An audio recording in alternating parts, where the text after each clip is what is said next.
This is RTV6 News at 7, working for you.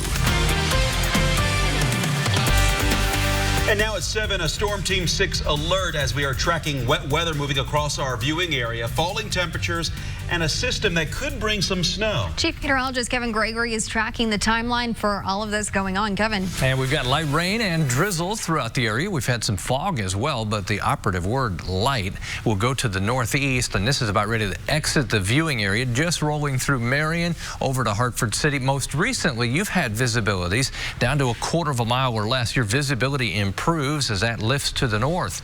Other very light rain showers from Rockville in Park County head east along 36 to 231 there just north of Greencastle toward Bainbridge. Some light showers. Those will continue. Here are the temperatures in the metro area, all in the middle to upper 30s. This is critical as we go through the next 24 hours. Temperatures at or above freezing, and that will bring with it, I think, a situation where we see some snow tomorrow, but won't have a big impact on roads because it will be melting on contact. Patchy fog, as I mentioned, through the evening hours tonight. Our rain chances in any one spot, not that high, 20 to 30%, but watch what happens. We've got the showers to the southeast overnight, and then you start to see your Saturday snow show up. More on that coming up. At 11 o'clock tonight, Indy's Department of Public Works will be out on the city streets in full force, salting and plowing roads as needed. That's 80 drivers with a second shift scheduled to start at 11 a.m. tomorrow. A reminder to watch out for those trucks and give drivers plenty of room. Also activating at 11 tonight, the Indy Snow Force viewer, so you can see the roads that have been treated by DPW's trucks. And sad news tonight from the University of Notre Dame's campus. A student who was last seen Tuesday night has been found dead in a lake. Notre Dame police searched the school and pursued several leads in their search for 21-year-old Ann Rose Jerry. Today, the university's president says her body was found in St. Mary's Lake on campus. The St. Joseph County Coroner's office says there are no signs of external trauma.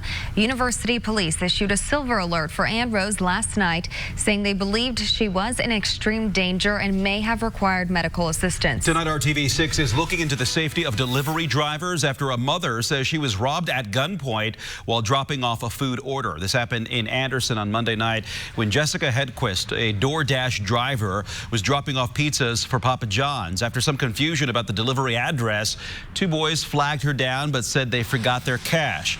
Jessica says the next thing she knew, there was a gun to her head. The suspects took her purse and the food.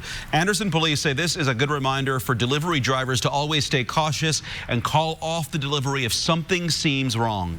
Once she found out that the address that she was given was not the correct address, that should have raised a red flag with her and maybe reestablish contact for the vendor who she was making the delivery for. DoorDash has a transparency feature that lets drivers reject orders in areas they don't view as safe. Anderson police are asking anyone with information on this case to contact their department. The leader of Beech Grove Schools hopes voters approve a measure in May that could keep teachers from leaving the district. And right now, Beech Grove teachers are leaving at a rate of about 20 to 25 a year. Superintendent Paul Kaiser says the frequent turnover is tough on students.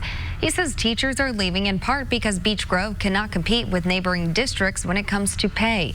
He says the state is underfunding schools, and because of a cap on property taxes, the district cannot raise more money for teacher salaries, so they're asking voters for help. We think having the referendum is keeping some here now because they see a light at the end of the tunnel. That referendum will be on the ballot in May. It includes a $2,000 pay increase for every Beech Grove teacher and money for 3 new school safety resource officers. And a second referendum from Beech Grove schools would fund construction projects and improvements. The district says the extra tax on the average Beech Grove home would go up $11.23 per month after 3 years. Marijuana legalization shut down, and a bill that could cut down on distracted driving moves forward. Here's RTV6's Ray Steele with a look at this week's headlines from the Indiana State House. And the last time I looked, Ohio does not have a history of reefer madness.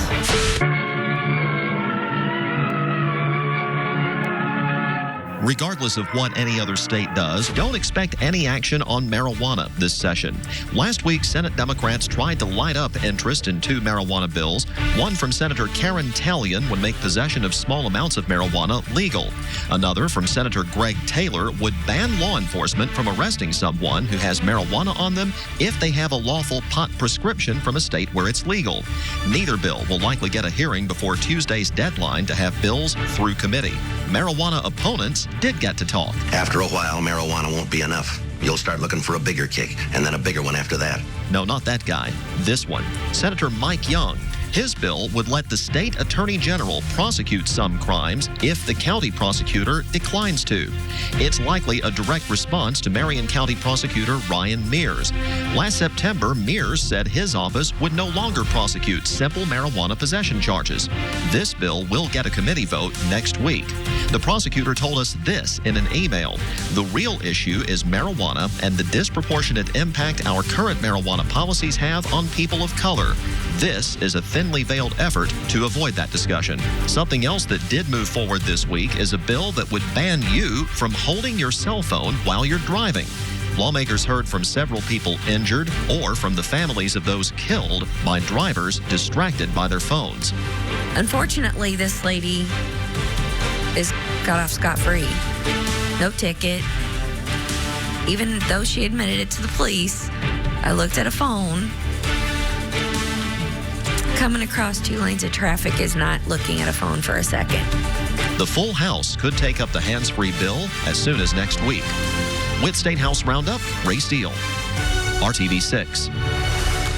Indianapolis is one step closer to building a new animal care services shelter. This week, the Board of Business and Neighborhood Services approved a contract extension with a company that will study possible sites for the new IACS facility. The same company has been working since 2017 to figure out what the shelter needs from a new location. The shelter that we're in now was built in 1990, and it was built in a different time when animals were brought in as strays and then they were euthanized if they weren't claimed by their owner. So we have reached a point where about 90% of the animals entering the shelter are leaving alive, which just means the needs of the shelter have changed. We need to be able to be more efficient in the way that we house our animals, to provide better care for them and to move them through the shelter more quickly, which then will help with the crowding issue that we see currently. There is no word yet on where that new shelter may be located. It's never too early to learn a life-saving skill, and there's another facility in town that's teaching kids as young as 4 months old how to swim. Goldfish Swim School is officially open in Greenwood. This is the company's 3rd location in central Indiana. Kids can learn to swim in a controlled environment with a focus on having fun in the water, but the important part is safety. Drowning, unfortunately, is one of the leading causes of preventable deaths in children. And in fact, the American Pediatrics Association just came out with a recommendation that children should start as early as 1 year old. So we want to get the kids in as safe as quickly as possible. Goldfish Swim School has classes for kids between 4 months and 12 years old. The new facility in Greenwood is holding open swim sessions Saturday and Sunday from 1 until 4. Right now, Democratic House impeachment managers are using their last day of opening statements to make their arguments for President Trump's removal. Today, they're laying out the case for the second article of impeachment, obstruction of Congress. It's not clear how the Democrats' arguments are landing with moderate Republicans who might side with them in the push to allow witnesses and new evidence in the trial. Tomorrow, the president's defense team will take the floor for opening statements. They, too, will have 24 hours over 3 days. Also happening in Washington today, the Pentagon has released new details about the U.S. service members injured in the Iran strike on Iraq. And President Trump is facing criticism for dismissing those injuries as not very serious. ABC's Karen Travers has more from the White House.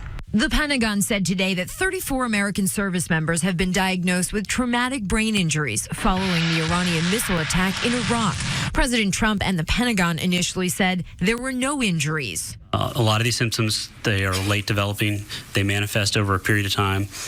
People, in some cases, their condition will improve. Half of the 34 service members have returned to duty. The other 17 are in Germany or the United States for further observation and treatment. According to the VA, there were more than 408,000 TBIs reported among U.S. service members worldwide between 2000 and early 2019. This week, President Trump brushed off the injuries sustained by U.S. troops in the Iran strike. I heard that they had headaches and a couple of other things. I don't consider them very serious injuries relative to other injuries that I've seen. I've seen people with no legs and with no arms. There was swift and fierce backlash. The founder of Iraq and Afghanistan Veterans of America said the president showed ignorance. And former Vice President Joe Biden on the campaign trail today slamming Mr. Trump. There are 300,000 estimated people coming home from these wars with suffering from post-traumatic stress as a consequence of being exposed to traumatic brain injuries and other problems. And the idea that it's taken so lightly, I find it, quite frankly, disgusting. The Pentagon said today it will review how it tracks and reports all injuries to U.S. service members in order to get a better handle on it. Karen Travers, ABC News, the White House. And there's a big focus during election years on the first states to hold primaries and caucuses, but millions of voters in other states are already casting their ballots. Early voting has begun in some of the 14 states that hold their primaries on Super Tuesday that falls on March 3rd of this year.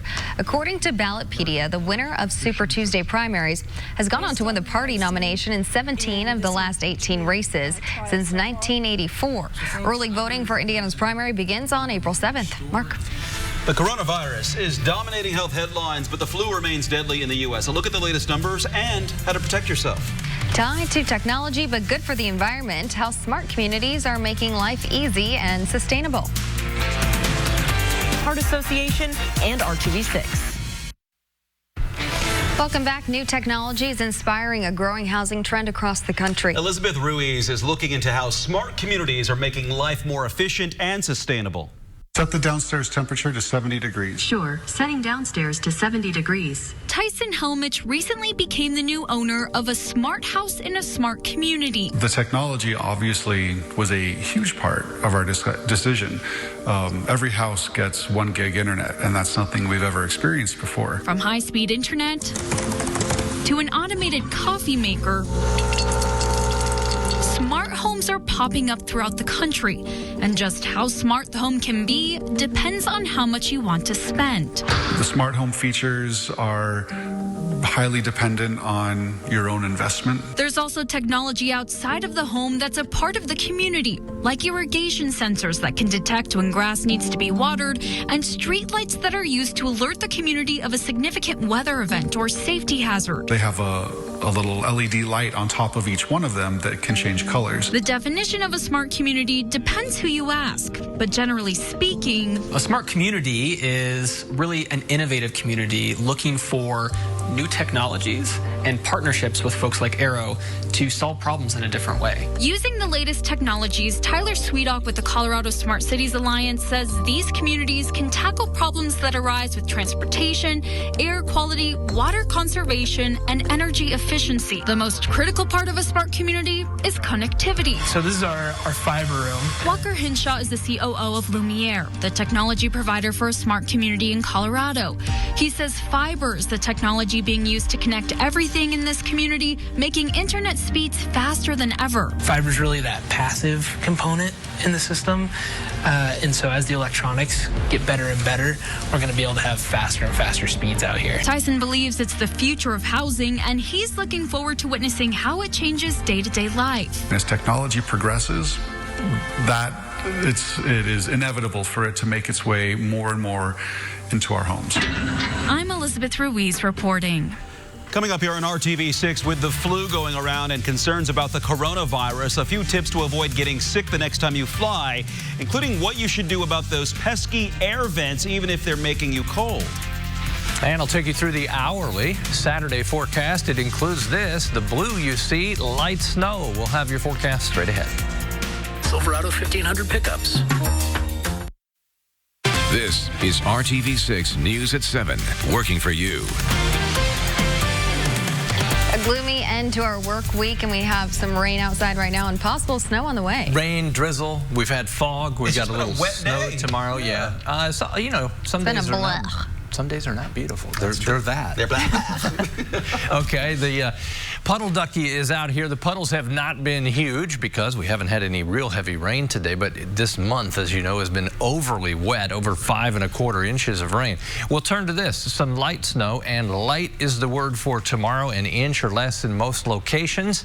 And I think roadways mainly wet because the temperature is forecast at or above freezing. That will help it melt on contact. Watch the bridges and overpasses. They're the first to freeze with temperatures at freezing or a little below if they drop. I love this. This is what we call water vapor image. Shows you the moisture in the atmosphere, but it really allows you to see the swirl around low pressure, and that causes the air to rise. That's why we're squeezing out the moisture there, but you can see the push then of the rain on the outer edges to the north into lower Michigan. We'll continue with some drizzle or light showers rotating around the area of low pressure, but it will draw in some colder temperatures. Nothing real cold, but at least low to mid 30s, whereas right now it's 38 in Indy, 38 in Bedford, other temperatures middle to upper 30s. 11 o'clock tonight, I-74 down towards Cincinnati. Rain may mix in a little snow there. This will push to the east, and here comes from Illinois some very light snow. 4 o'clock in the morning, just northwest of Lafayette and Crawfordsville. By the time we get to 8 a.m., you can see from west of Indy to the north, light snow may still mix with rain in spots. Temperature 34, that's the high tomorrow. We're going to move very little. Basically, it'll be a steady temperature through the day. On Sunday, it will be dry, 36 the temperature. This is your hourly forecast, and look what doesn't change on an hourly basis. Basically, the temperature remains the same with these light areas of snow. Pick up that timeline 8 to 1. Northern half of the state most likely for the light snow. Carry it to 4 o'clock in the afternoon. I-70 and north, and then dropping through the southern portion of the viewing area as we go to the evening hours, and then ending overnight. Snowfall potential, as I mentioned, there'll be a couple spots that maybe see a little over an inch to the north, generally an inch or less in the metro area, definitely less to the south. The wind will be noticeable, gust over 20 miles per hour. That's a change from today. 7-day planner, we're dry Sunday. Temperatures upper 30s Monday, Tuesday. Now remember, 35 or 36 is your average high. We're above average. It's just that we're not way above average, but temperatures in the low 40s Wednesday, Thursday, and Friday, which means on the fence, depending on the timing of the arrival, 20% chance we see a little wintry mix on a couple of those days. All right, some gloomy weather ahead. Thanks, Kevin, for it. Hey, you've heard a lot about the coronavirus spreading from China to the United States this week. But flu season is still underway, and the virus is claiming more lives. The latest numbers from the Indiana State Department of Health show a total of 38 flu deaths, 7 more than last week. And for the first time this flu season, a death was reported in someone between the ages of 5 and 24 years old. All of the other cases have involved people more than 65 years old. As for the coronavirus, 3 cases have now been reported in France, and a second case is being treated in the United States. A woman in her 60s who returned home to Chicago from the outer breaks epicenter in Wuhan, China, is stable but in isolation right now. Doctors in several other U.S. cities are also monitoring suspected cases. Health officials stress there is little risk to the public. And Marriott announced it is waiving all cancellation fees at its China hotels, as well as guests traveling to other locations from China. Marriott is the world's largest hotel chain and owns other hotel brands such as St. Regis and Westin. It stressed its concern for the well-being of its guests and employees and assured the public the company will be closely monitoring statements from the U.S. Centers for Disease Control and the World Health Organization when it comes to the coronavirus. If you have to travel by plane anytime soon, the Centers for Disease Control has some precautions you can take to stay healthy. Number 1 is always wash your hands with soap. Hand sanitizer is a good backup plan for when you can't leave your seat. Next, keep the air vents open to improve air circulation. Just point it away from you if you get too cold. And lastly, choose a window seat. A study from 2018 showed that people who sat by the window and did not get up were the least likely to get sick on a flight. Still ahead, this year's IPS Spelling Bee champ is no stranger to the spotlight. The word that won him a local title today is coming up right here on RTV6. Martin Toyota. The only name you need to know. Right now, a group of Indy kids are enjoying a free movie on the Northwest Side. Community activist Darius Ross brought out a screening of Just Mercy starring Michael B. Jordan and Jamie Foxx. It's about a new lawyer who defends a wrongly accused man. After the movie, the kids are taking part in a Q&A about the justice system with local leaders, including Marion County Prosecutor Ryan Mears. Tonight on the news at 11, we'll show you what the group took away from the screening and the conversation. Your champion in your second place. Congratulations. And a big congratulations from RTV6 to Owen Norwalk and the other top finishers in today's Indianapolis Public Schools Spelling Bee. Owen took home first place on his birthday with the word disheveled. All of the top 15 spellers from today's bee are moving on to the Marion County Regional Spelling Bee in March, and from there they could make it to the Scripps National Spelling Bee in May. Owen made it through several rounds at the National Bee last year. Disheveled. That'll do it. My picture's often next to it when you look up the word. Disheveled. All right, say hello to Tucker. He's got it all put together there. Little dog in a big chair, but he's ready for a walk. Glenda, thanks for sending in the picture. 30s, upper 30s with some showers. He needs a jacket. Yeah, he does. See you at 11.